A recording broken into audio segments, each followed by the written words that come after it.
me ei vaja enam müra ega aplausi, vaid inimesi, kes jäävad meiega. elu muutub kergemaks, kui lased lahti kõigest, mis võtab, kuid ei anna tagasi.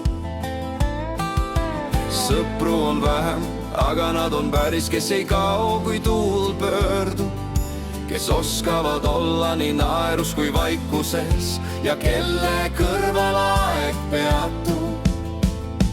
ööd ei vaja enam pidu ja lärmi, piisab kodust ja ühest soojast pilgust. kõige kallimad hetked ei karju, nad sosistavad mälestusteks. me pöörame tähelepanu sellele, mis loeb, mitte sellele, mis lihtsalt särab.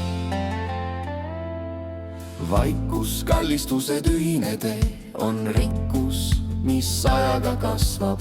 tarkus ei tule korraga, ta hiilib koos kaotuste ja lootustega.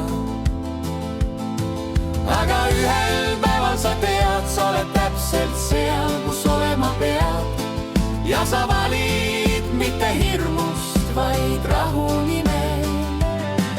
me ei vaja enam müra ega draamat, vaid elu, mis on tasakaalus ja päris. kui süda on rahus ja meel on vaba, oleme täpselt seal, kus olema peame.